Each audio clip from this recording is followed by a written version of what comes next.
నేను doctor Vamshidhar Reddy, orthopaedic surgeon. హ్యాండ్లో అయ్యే కామన్ ఫ్రాక్చర్స్ గురించి మాట్లాడాను.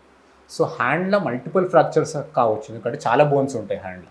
మనకి రిస్ట్లో దెర్ ఆర్ 8 కార్పల్ బోన్స్, తర్వాత మెటాకార్పల్స్ అంటారు ఇవి, తర్వాత ఇవి ఫాలెంజెస్ అంటారు, ఈ చిన్న చిన్న బోన్స్.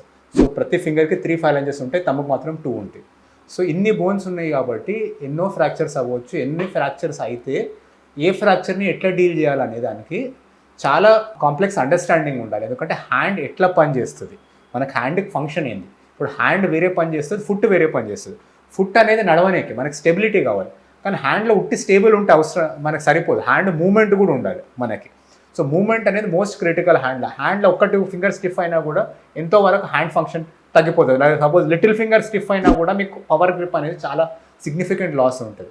సో హ్యాండ్లో మనకు కావాల్సింది ఫంక్షనల్గా గ్రిప్ చేయడం, రిలీజ్ చేయడం అండ్ ఫైనర్ వర్క్ చేయడం. సో ఇట్లాంటి వాటి గురించి మనకి కేర్ఫుల్గా డీల్ చేయడానికి ప్రతి ఫ్రాక్చర్ని మీ ఆర్థోపెడిక్ సర్జన్ డీటెయిల్గా అసెస్ చేయాలి.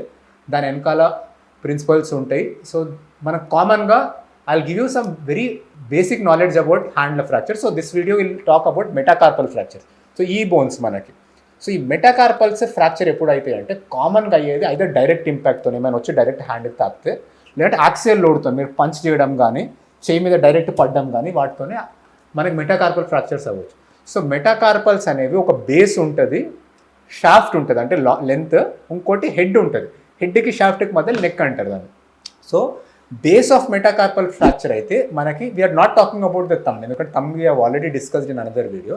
So other first 2 metacarpal bases దగ్గర మూమెంట్ ఈజ్ ఆల్మోస్ట్ జీరో, మనకు ఆ జాయింట్ జరగదు. సో అట్లాంటి వాటి చోట some amount of displacement acceptable ఉంటుంది. సో కొద్దిగా ఫస్ట్, సెకండ్, థర్డ్ అంటే ఇండెక్స్ ఫింగర్, మిడిల్ ఫింగర్కి బేస్ ఫ్రాక్చర్ అయితే కొద్ది వరకు డిఫార్మిటీ యాక్సెప్ట్ చేయవచ్చు. దానికి జస్ట్ కాస్ట్ చేసినా ఇమోబిలైజ్ చేసినా సరిపోతుంది, unless it is deform. Shaft fractures అయితే మనకి 2 or 3 ప్రాబ్లమ్స్ అవ్వచ్చు. ఒకటి, లెంత్ తగ్గిపోవడం వల్ల ఒక ఫింగర్ రే లెంత్ తగ్గి దానికి హ్యాండ్కి ఓవరాల్ గ్రిప్ స్ట్రెంత్ తగ్గవచ్చు ఒకటి. So if there is shortening.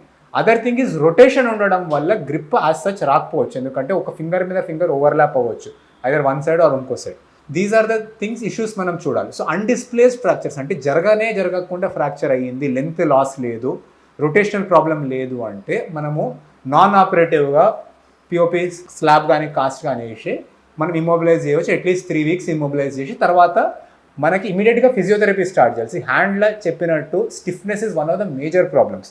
So మనము అతికేంతవరకు, ఎక్స్రేలు అతికేంతవరకు ఇమ్మొబిలైజ్ చేయాలి అంటే దానివల్ల మీకు ఎక్స్రే బాగా వస్తుంది కానీ మీకు హ్యాండ్కి ఫంక్షన్ బాగా రాదు.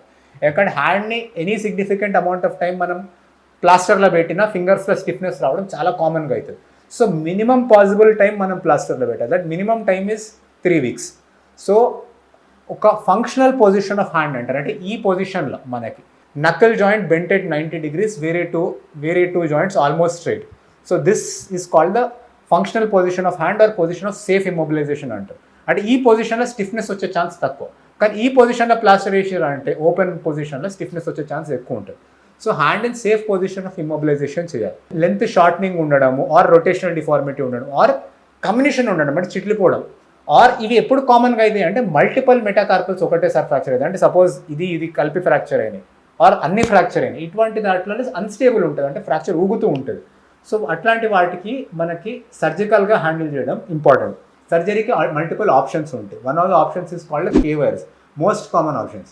కొన్నిసార్లు కేవైర్ సరిపోకపోవచ్చు, ఎనఫ్ స్టెబిలిటీ ఉండకపోవచ్చు. అటువంటి వాటికి ఐదర్ మనకి ఓపెన్ చేసి ప్లేట్ అండ్ స్క్రూ ఫిక్సేషన్ కానీ, సమ్ టైమ్స్ ఎక్స్టర్నల్ ఫిక్సేషన్ అంటారు, అంటే బయట నుంచి పిన్స్ వచ్చి దానికి ఎక్స్టర్నల్గా ఫిక్సింగ్ డివైస్ ఉంటుంది. సో మనకు కామన్గా వాడేది ఒక జస్ట్ ఫిక్సేటర్ అనేది వాడతారు, కానీ మినీ ఎక్స్టర్నల్ ఫిక్సేటర్స్ ఉంటాయి హ్యాండ్కి. So these are some of the options for the metacarpal fractures. Phalanx fractures మనం will talk about them in the next video. Thank you.